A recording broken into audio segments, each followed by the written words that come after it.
Alexandra Eala just lost in Macau. But before you panic, let me tell you why this is actually the best thing that could happen to her right now. 9 days after capturing the Philippines' first tennis gold in 26 years, the 20-year-old sensation is back on the court at the MGM Macau Tennis Masters. And she's not here for a victory lap. She's here to fight. On December 27th, Eala and Chinese partner Jerry Shang fell 7-5, 7-6-1 to Spain's world number 13, Alejandro Davidovich Fokina, and China's Yibing Wu in mixed doubles. The match was razor close, going to a tiebreaker that Fokina and Wu dominated 7-1. But that's not the story. The real story is what happens next. On December 28th, Eala faces Russia's Mirra Andreeva, currently ranked world number 9. This is the clash everyone's been waiting for. The MGM Macau Tennis Masters isn't your typical tournament. There are no ranking points, no prize money affecting career earnings, and no impact on the WTA standings. This is pure exhibition tennis. But don't let that fool you into thinking it's not serious. When you put elite athletes in front of a packed crowd at the Macau Forum with team pride on the line, the competition gets real fast. The format pits Team Lina against Team Conchita Martinez, captained by two legends who've won Grand Slams and shaped the game. Lina, the Chinese icon who conquered Roland Garros and Melbourne Park, leads a squad featuring Eala, France's Ugo Humbert, and China's Jerry Shang. Across the court, Spanish Wimbledon champion Conchita Martinez commands Andreva, Fokina, and Wu. Saturday's mixed doubles was supposed to be Eala and Shang versus Wu and Andreva, but Andreva woke up sick, forcing a last-minute lineup change. Fokina stepped in, creating a fascinating dynamic. Suddenly, Eala and the 19-year-old Shang were facing an ATP top 15 player in Fokina alongside Wu. The Spanish pro brought power, experience, and tour-hardened instincts. This wasn't going to be easy. The first set unfolded as a battle of wills. Eala showcased the same aggressive baseline game that earned her SE Games gold. Shang held his own, using his youth and speed to cover the court. They traded games with Fokina and Wu, neither team able to establish control. The breakthrough came late when Fokina's experience made the difference.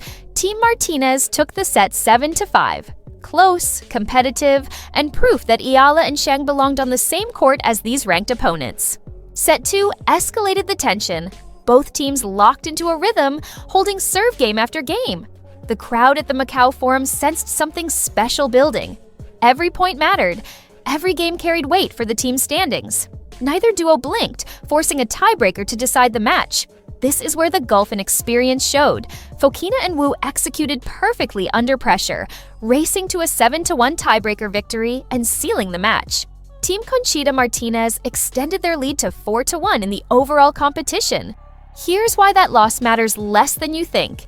Eala isn't measuring success by exhibition results. She's in Macau for two reasons: to stay sharp during the holidays and to prepare for the biggest challenge of her winter, Mirra Andreeva. Let's talk about Andreva. At just 18 years old, she's already world number 9. That's not a typo. She reached the semifinals at both the French Open and Wimbledon in 2024, announcing her arrival among tennis royalty. She's got power, consistency, and a fearlessness that makes her dangerous against anyone. The WTA Tour has taken notice. This isn't some rising prospect who might be good someday. This is a current elite player who's beaten top 10 opponents and reached the final stages of Grand Slams. And Eala knows her.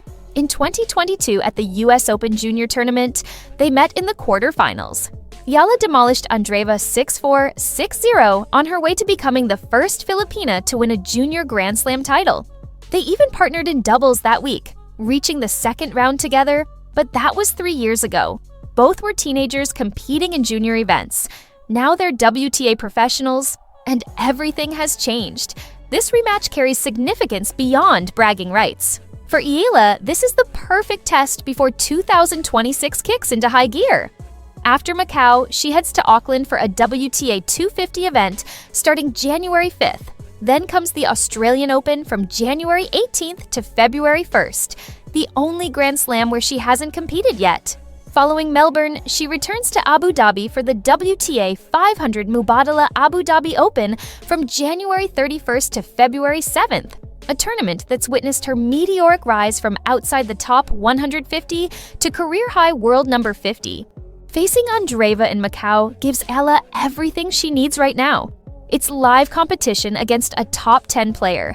It's a chance to test her game against elite power and spin. It's an opportunity to gauge where she stands compared to the upper echelon of women's tennis. And because it's an exhibition, she can play freely without the crushing pressure of ranking points or tournament survival. The timing is perfect.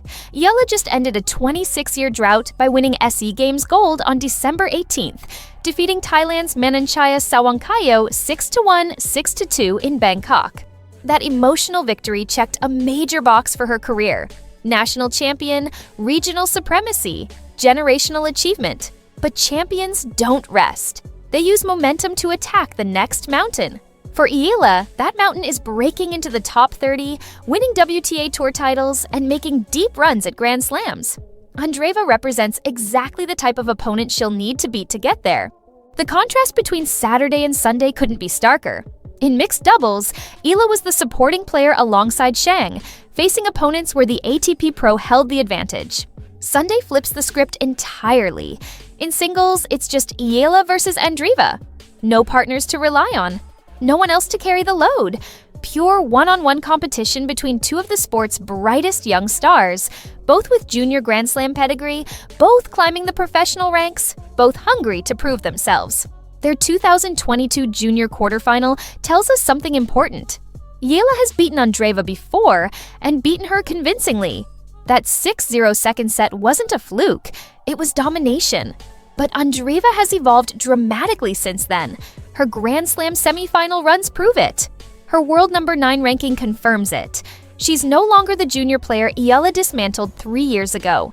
She's a legitimate threat to anyone in the top 10, which means Eala needs to have evolved just as dramatically. And based on her 2025 season, she has. She became the first Filipino to win a Grand Slam main draw match, defeating world number 15 Clara Towson at the US Open. She won her first WTA 125 title in Guadalajara. She reached the semifinals at the Miami Open, beating 3 former Grand Slam champions along the way. She climbed from 138th to 53rd in the rankings, and she capped it with SEA Games Gold. That's not incremental improvement, that's transformation. The Macau Forum will be electric for this match. Filipino fans have traveled to support their champion. Chinese fans will back Andreva, who's become a favorite in Asia. Russian supporters will cheer for their teenage sensation. The atmosphere will simulate tournament pressure even in an exhibition setting. Both players will feel the weight of expectations, the desire to win, the competitive fire that makes them elite athletes. For Eala, this match serves as a diagnostic tool. How does her serve hold up against a top 10 returner? Can her ground strokes match Andreva's power? Will her movement suffice against an opponent who can dictate play? What about the mental game? Can she handle the pressure of facing such a highly ranked opponent? These questions need answers before Auckland and Melbourne. The mixed doubles loss actually helps here. It reminded Eala that competing at the highest level requires perfection in pressure moments.